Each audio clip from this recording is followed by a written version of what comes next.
Alhamdulillah wa kafa wa salamun ala ibadihi alladhina istafa amma ba'd. Dear respected viewers, today I'll be talking about Najasa and its types.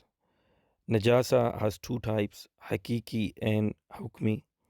Najasat Haqiqi, it is impurity which can be seen, and it is further divided into two kinds, Najasa Ghaliza and Najasa Khafifa. मुअज़्ज़िज़ नाज़रीन इकराम, आज हम नजासत के बारे में बात करेंगे। नजासत की दो किस्में हैं, एक हकीकिया और एक हुक्मिया।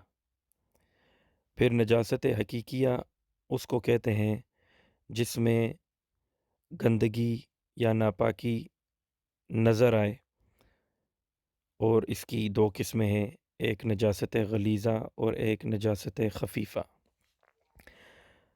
Number 1 type of najasat hakiki, which is najasat ghaliza. This is impurity of dense kind, and it should be washed until no further sign of it can be removed, like mentioned in the book of Imam Abu Dawud rahimahullah. Whether this type of impurity is on your body or on clothes, you should still wash it off. najasat ghaliza वो नापाकी और गंदगी है जो जिस्म या कपड़े पे लग जाए तो इसका धोना ज़रूरी हो जाता है और इसको साफ़ करना ज़रूरी हो जाता है जब तक कि इसकी कोई अलामत या कोई साइन जिस्म पर ना मिले। और ऐसे ही इमाम अबू दाऊद रहमतुल्लाह ने अपनी किताब के अंदर एक हदीस के अंदर फरमाया है। Examples of this are urine and stool of human being.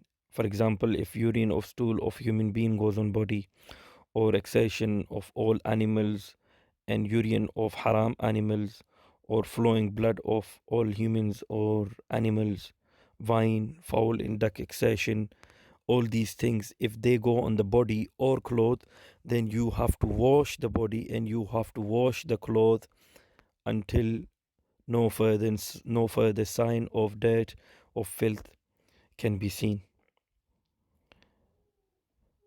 इसमें यह है कि इंसानों का पेशाब पाखाना वग़ैरह, तमाम जानवरों का पेशाब और पाखाना वग़ैरह, और ख़ुसूसन हराम जानवरों का पेशाब पाखाना वग़ैरह, और बहता हुआ खून इंसानों का हो या जानवरों का हो, इसी तरह जो है शराब वग़ैरह, और जो है बतख वग़ैरह की बीट वग़ैरह और गंद जो है, ये तमाम अगर कपड़ों पे लग जाए तो इससे जो है कपड़े धोने पड़ेंगे, जिस्म पे लग जाए तो जिस्म पूरी तरह से धोना पड़ेगा सही तरीके से, जहाँ पे जिस जगह पे ये गंदगी लगी हो।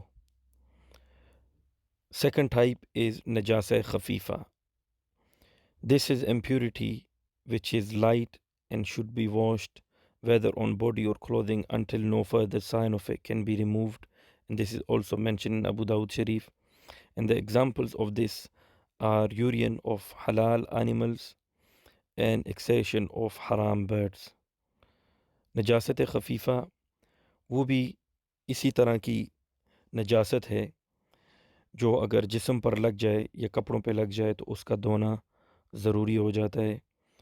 और उसकी मिसाल ये है कि किसी हलाल जानवर का पेशाब अगर कपड़ों पे लग जाए, ये भी गंदगी है, लेकिन उस हुक्म की गंदगी नहीं जिस तरह के पिछली नजासत गलीज़ा के अंदर फरमाया गया, जो कि हराम जानवरों का गंद होता है। ये भी उसी तरह का है, लेकिन ये उससे थोड़ा कम दर्जे का है। तो हलाल जानवरों का पेशाब पाखाना वग़ैरह और हराम परिंदों का जो गंद है, बीट वग़ैरह, पाखाना वग़ैरह, वो भी जो है अगर कपड़ों पे लग जाए तो उसको धोया जाएगा। Dear respected viewers, the second type of najasa, which is called najasa hukmi, it is impurity which cannot be seen, and it is further divided into two kinds, hadas akbar and hadas asghar. Hadas akbar, it occurs when one is in need of ghusl, and inshallah I will explain this in my upcoming video where I will be explaining when ghusl is farad, wajib, faraz and sunnah and mustahab. And the second is hadath asghar. It occurs when one is in need of wudu.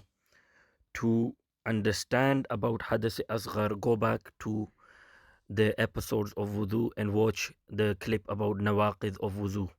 Those things which nullify wudu are the things that put you in the state of hadath asghar. मुअज़्ज़िज़ नाज़रीन इकराम, नजासत हुक्मी की दो किस्में हैं, एक हदस अकबर और एक हदस असग़र। नजासत हुक्मी उस गंदगी या उस नापाकी को कहते हैं जो जिस्म पर नज़र नहीं आती।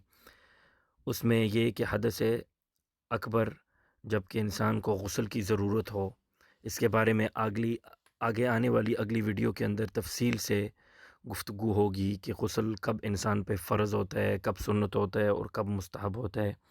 उसमें आपको हदस अकबर जो है सही तफसील से समझ आ जाएगा।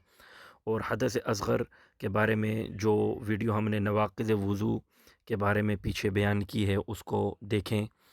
जिन चीज़ों से वुज़ू टूट जाता है वो चीज़ें इंसान को हदस असग़र के अंदर डाल देती हैं, यानी इंसान हुक्मी तौर पे नापाक होता है। जज़ाकल्लाह खैर फॉर वॉचिंग। अस्सलामु अलैकुम व रहमतुल्लाहि व बरकातहू।